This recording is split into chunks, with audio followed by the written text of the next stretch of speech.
Very good morning, children. This is our next part for the chapter People as Resource for class 9th. As earlier we have talked about that how the population of a nation can be transformed as an asset in terms when we develop them in terms of the quality of population. Okay, when we spend money on their training, on their skill, as we know that human capital is the best capital. So what is quality of population?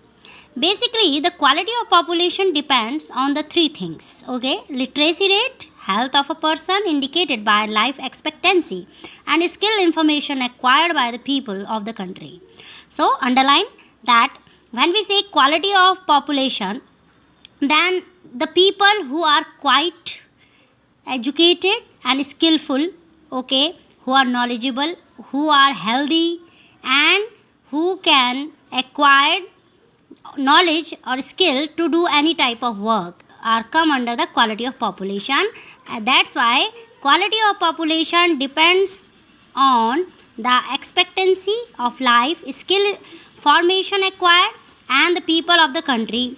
It is the quality of population which ultimately decide the growth rate of country. Yes, we people. That's why we used to tell that youth are the future of country.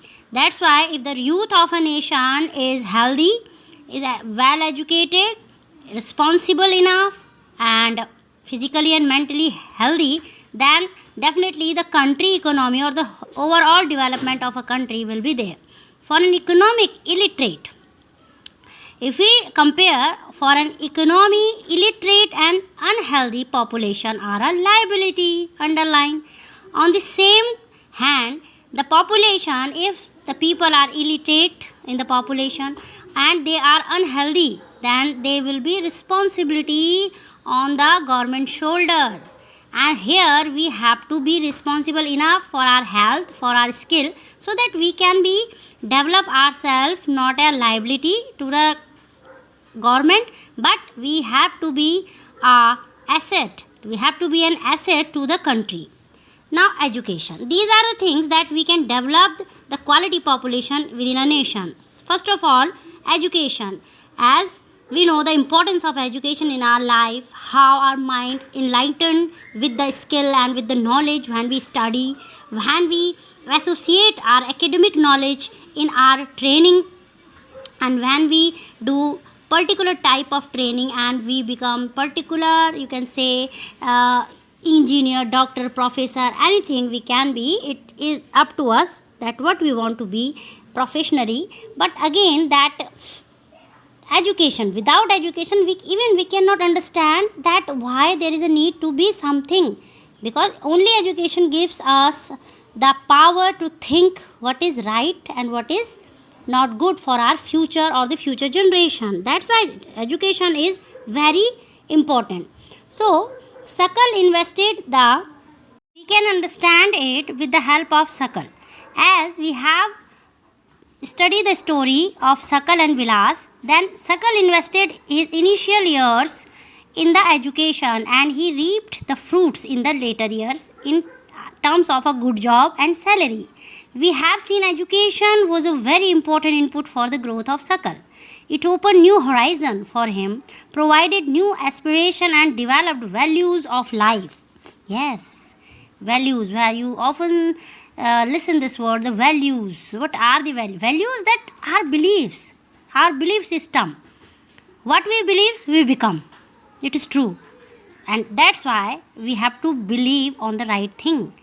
Okay, not only for Sakal, education contributes a lot of towards the growth of society also. It not only enhances the national income, but also cultural richness and increases the efficiency of governance. Underline. Okay, education not only enhances the economic power of individual, but it also helps in the cultural richness and increases the efficiency of governance.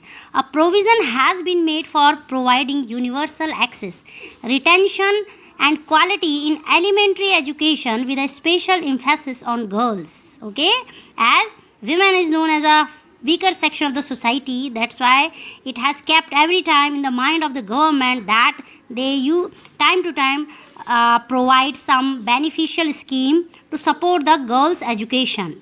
because when a girl is educated, then she educate entire family. A provision has also been made to establish a Navodaya Vidyalaya in each district. Okay? Now, to equip large number of high school students with occupations linked to knowledge and skills, vocational streams have been developed. The planned outlay on education has enhanced from 151 crore in the first plan to rates 43,825 crore in the 10th plan. Now you can see that how it has increased. The expenditure on education as a percentage of GDP increased from 0.64% in 1951 to 52 to 3.98% in 2002 to 3. Now you can see that how it shows when we compare that how it has improved from 1951 to 2003, how the GDP has increased. Okay. Now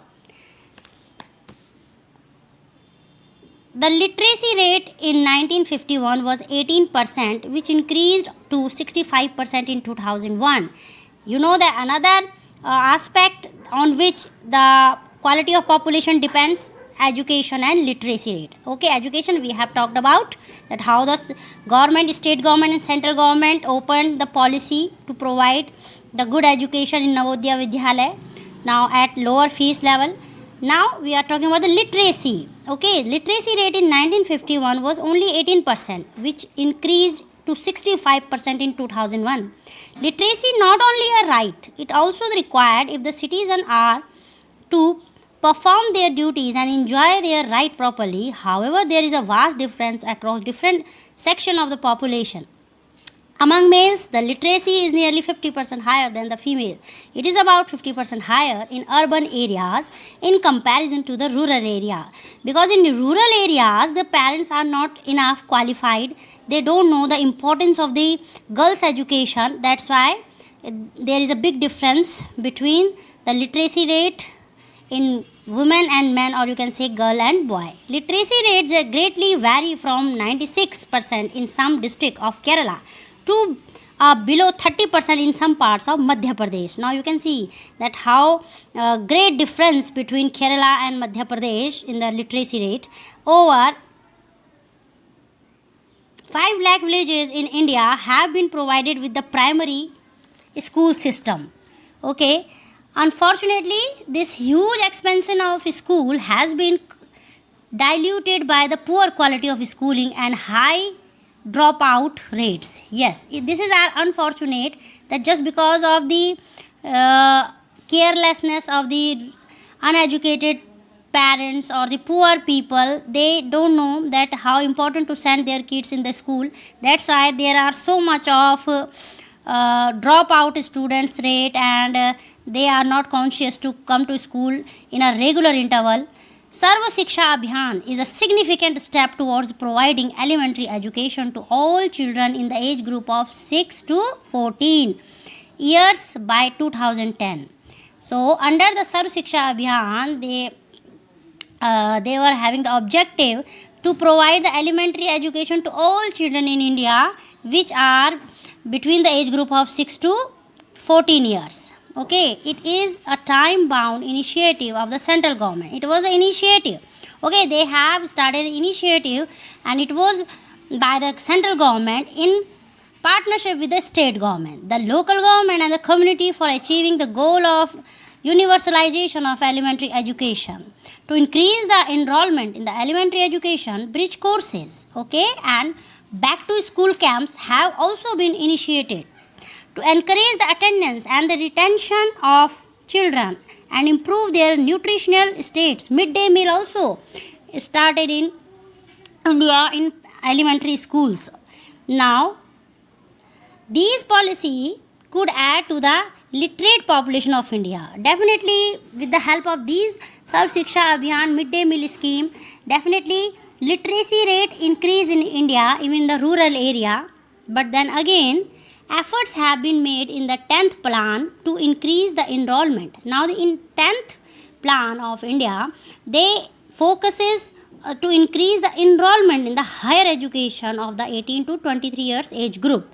Now, In the previous plan, their focus was on to increase the enrollment from the 6 to 14 years kids, and now under the next 10th year plan they decided to increase the enrollment of the students who are from 18 to 20 years age group from the current 6% to 9% by the end of the plan period. The strategy focuses on increased access, underline, quality adaptation of states specific curriculum, modification, vocalization and networking on the use of information technology.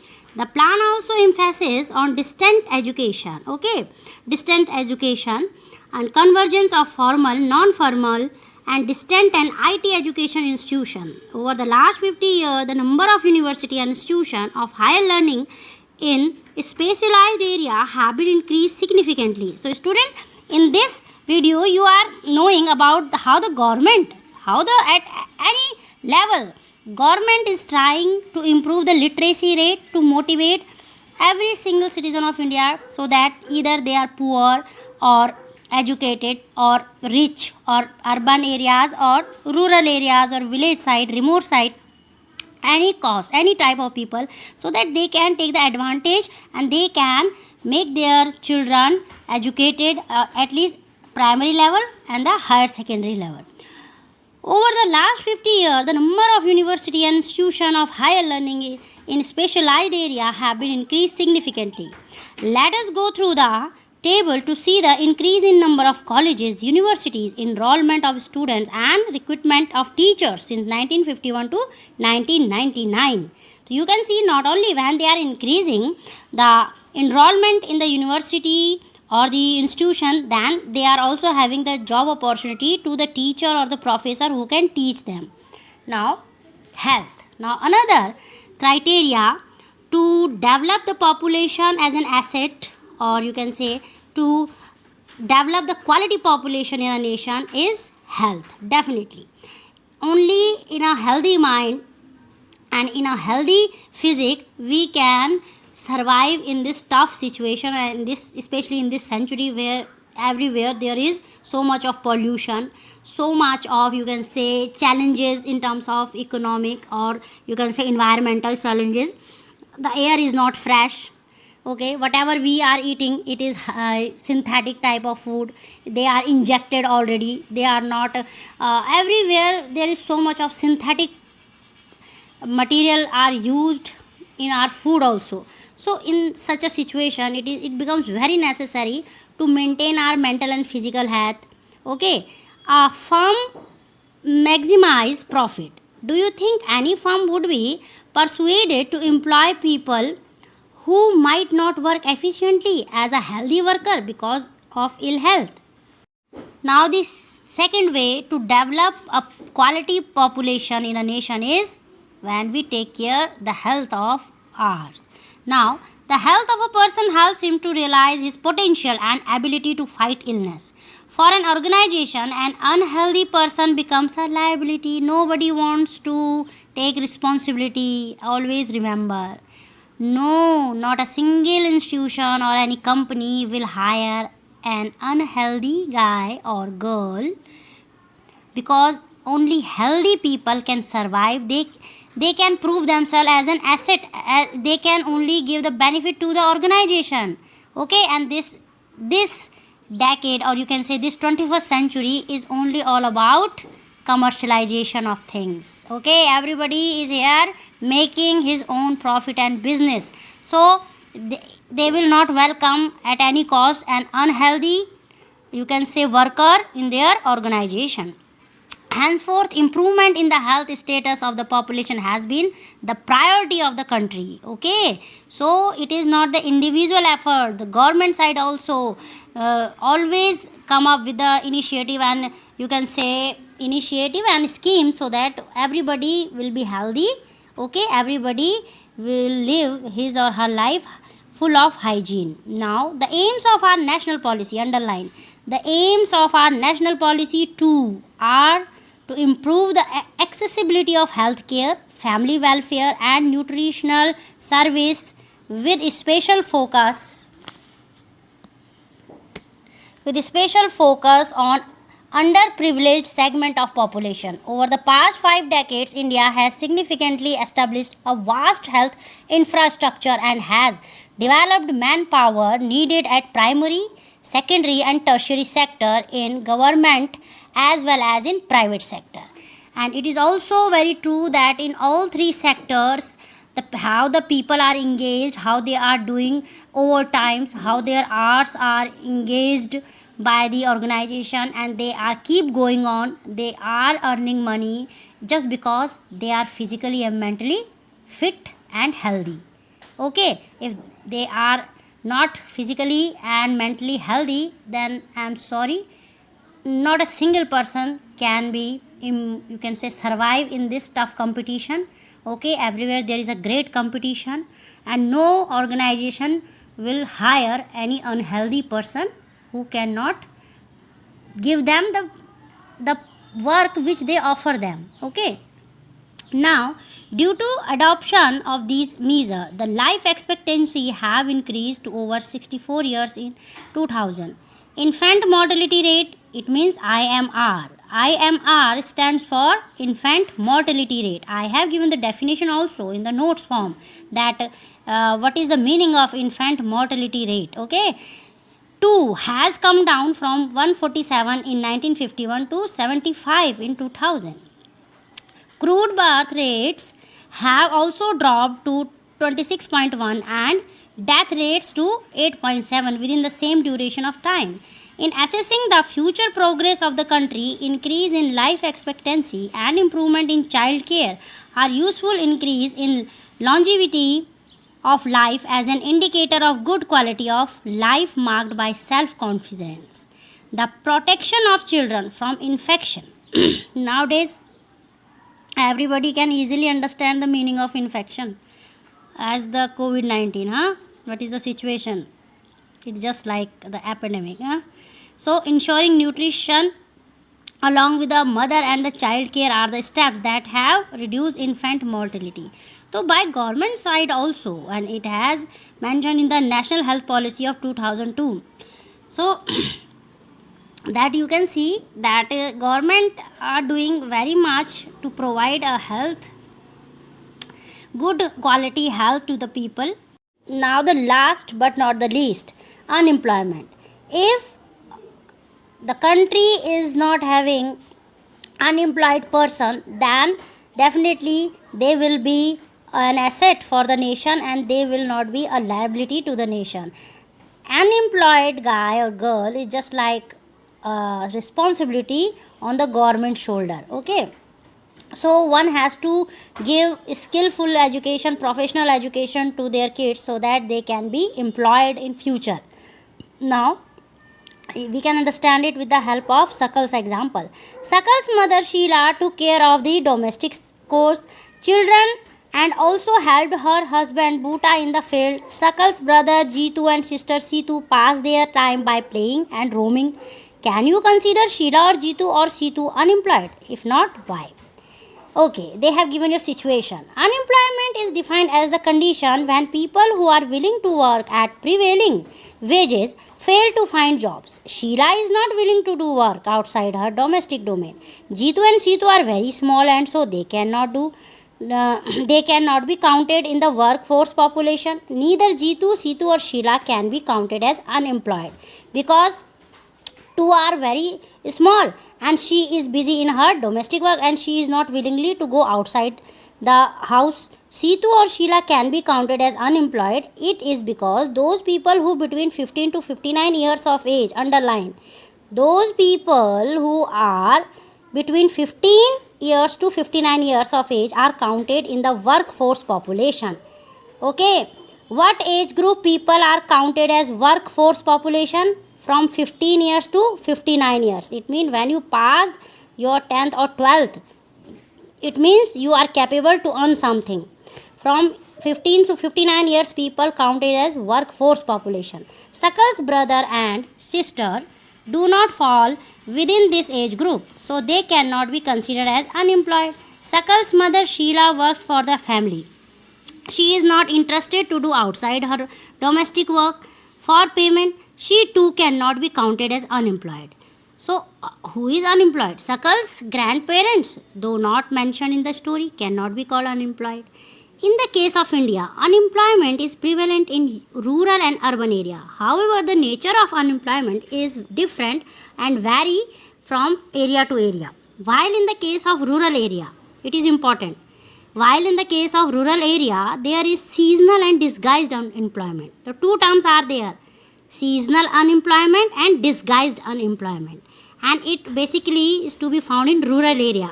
In urban areas have most of the unemployment is educated one, while in the city and town area the educated people are unemployed because they are not, there is so much of population and there is stiff competition.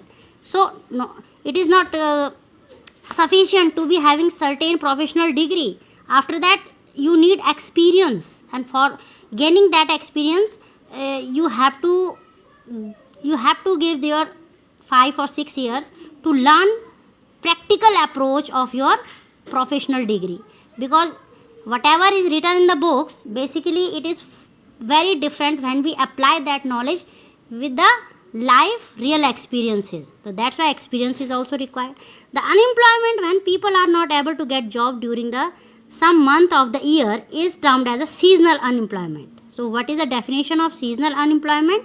When the people are not able to getting job during certain months. Okay, so these type of unemployed people are called seasonal unemployed people, and this situation is known as seasonal unemployment. On the basis of season they are not having job. People who are dependent on the agriculture, people who are dependent on agriculture usually face such kind of problem. Okay, so agriculturist people face, because 6 months they have to wait for another crop and then they have to stay at home. That's why it is difficult for them to get work every day in the field. There are certain busy seasons when sowing, harvesting, weeding, threshing is done. In certain months there is no much work for the people who are entirely dependent on agriculture. Okay, now in case of disguised unemployment, now what is the definition of disguised unemployment? In the case of disguised unemployment, people appear to be employed. These people have agricultural plot, okay, where they find work. This usually happens among family members who are engaged in agriculture activity. Here the services of 5 people are needed to the work, but it engages 8 people. So it means 3 people are wasting their time. 3 people are extra. Okay, these 3 people also work in the same plot and as the others. The contribution made by 3 extra people is not added to the contribution made by the 5 people. It means even if 3 people are removed from the productivity of the field will not decline. The fields require the service of 5 people. So why the 3 more people are going there? It means they are wasting their efforts. In the case of urban area, educated unemployment has become a common affair. Yes, you can notice it. Large number of youth with matriculation, graduation and post-graduation degree fail to find job. Yes, it is the stiff competition, student. Okay, study revealed that unemployment of graduate and postgraduate has increased faster than among matriculates. A paradoxical manpower situation is witnessed as a surplus of manpower in certain categories coexist with shortage of manpower in others. On the one hand, there is unemployment among technically qualified person, while on the other hand, there is a scarce of technical skill required for economic growth. So technical knowledge is also necessary. Unemployment result in the wastage of manpower resources. If the people who are educated, degree holder, if they are not getting job, it means whatever they have spent on their education, it is not fruitful. People who should be an asset for the economy turn into a liability. That's why the educated people are becoming responsibility to the nation rather than an asset. There is a wide spread of hopelessness and despair among the youth. People do not have enough money to support their family. Inability of educated people who are willing to do work to find gainful employment implies a great social waste. Yes, it is a big challenge, student. If the people who are educated, who are trained, okay, and who are not getting the same people are not getting job, what a pathetic condition it is, you can imagine. Now Further, unemployment tends to enhance economic overload. The dependence of the unemployed on the working population increase, and as a result, the quality of life an individual as well as of the society is adversely affected. When the population becomes a liability, then definitely the nation cannot improve and the nation cannot develop. When a family is forced to live on the base of subsistence level, there is a general decline in its health status, and withdrawal from the school system is also increased. Hence, unemployment has adverse impact on the overall growth of economy. Okay, increase in unemployment is an indicator of depressed economy. It also wastes the resources which otherwise could have been gainfully employed. If people cannot be used as a resource, underline, if people cannot be used as a resource, they naturally become a liability to the economy. Okay, statistically, the unemployment rate is low in India. A large number of people who work with low income and productivity are counted as employed. They seem to work throughout the year, but in terms of their potential and income, okay, it is much less than the required. The work that they are doing appears forced upon them. They may therefore want other work of their choice. It would be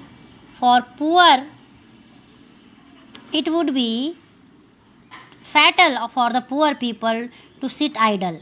They are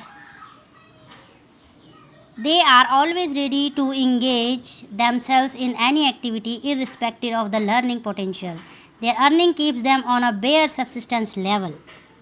Moreover, in the primary sector, the employment structure is characterized by self-employment. The entire family give their contributes in the field, even though not everybody is really required. So there is disguised unemployment in the agriculture sector, but the entire family share what has been produced. This concept of sharing of work in the field and the produce raised reduce the hardship of unemployment in the rural sector, but this fails to reduce the poverty of the family, and ultimately surplus labor from every household tends migrate from the village in search of job. You can see that why people are moving from rural area to the urban or the city area, because they were not having any option. They in the rural area, in the villages, in remote places, they are not having any option to earn something. That's why without the need of the labor in their own field, 6 people are engaged, and it becomes very tough to survive economically. That's why they leave the places and go in the search of the any type of work in the city area. Now we shall discuss about the employment scenario in the three sectors mentioned earlier. The most labor absorbing sector of the economy is agriculture. We know it. In recent years, a decline in the dependence of population on agriculture has been noticed, partly because of the disguised unemployment discussed earlier. Some of the surplus labor in agriculture has shifted to either the secondary or the tertiary sector.